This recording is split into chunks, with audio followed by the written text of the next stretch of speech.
नमस्कार दोस्तों, स्वागत है आपका A to Z स्टोरीज अद्भुत ऑफिशियल पर।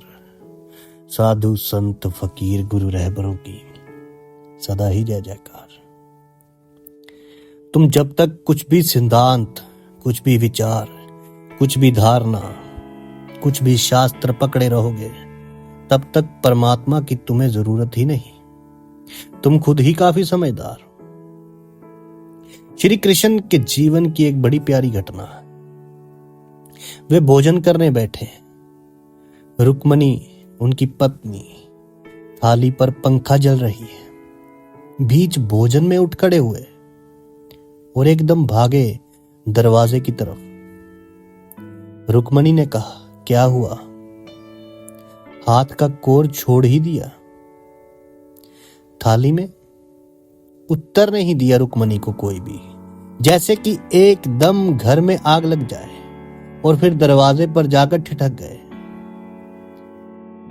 क्षण भर खड़े रहे, फिर वापस लौट आए।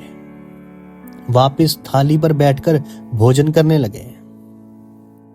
रुक्मणी ने पूछा, मेरी कुछ समझ में नहीं आया। इतनी तेजी से भागे जैसे घर में आग लगी, जैसे भूकंप आ गया, और फिर चुपचाप लौट आए दरवाजे की देहरी से। हुआ क्या? इसका राज क्या है? ऐसा कौन सा काम आन पड़ा कि खाना बीच में छोड़ दिया?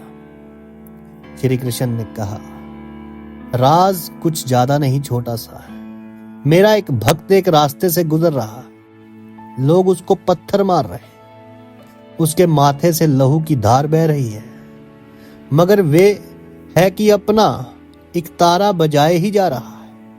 उसी मस्ती में जिसमें पहले बजा रहा था, जब लोग पत्थर नहीं मार रहे थे। खून बह रहा है और एक तारा बज रहा है, और वह मुझे पुकार रहा। उसकी असहाय अवस्था देखकर मुझे भागना पड़ा। भोजन मैं पूरा नहीं कर सका। रुक्मणी ने कहा, फिर दरवाजे से लौट क्यों आए? उन्होंने कहा कि जब तक मैं दरवाजे पर पहुंचा, उसने अपना एक तारा तो एक तरफ फेंक दिया और पत्थर उठा लिया। उसने कहा कि आ जाओ, अब कौन कौन है। अब बहुत हो गया पुकारते पुकारते कृष्ण कृष्ण, अब मैं ही निपट लेता हूं। अब वह खुद ही निपट रहा है, अब मेरी कोई जरूरत नहीं रही। इस कहानी को बहुत अर्थपूर्ण है।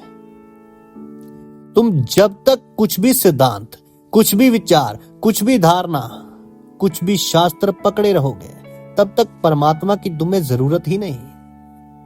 वो आएगा क्यों? तुम खुद ही काफी समझदार हो। उसकी समझ प्रवेश पा सके, इतना स्थान भी तुमने नहीं छोड़ा। जब तुम अपनी सारी समझ को हटा कर रख दोगे और तुम कहोगे, मैं ना कुछ हूं, शून्य हूं, मुझे कुछ भी पता नहीं, नकार वही ले आता है जहां अपने अज्ञान का पता चलता है और ज्ञान बिल्कुल नहीं बचता। घनी अमावस की रात हो जाती है, गहन अंधकार छा जाता है, लेकिन जितना गहन अंधकार है उतनी ही सुबह करीब है। और जब तुम बिल्कुल बेसहारा हो, तब उसका हाथ उतरेगा और तुम्हें सहारा देगा। जब तुमने सब नावें छोड़ दी, तब वे स्वयं तुम्हारी नाव बन जाता है, स्वयं तुम्हारा मांझी बन जाता है।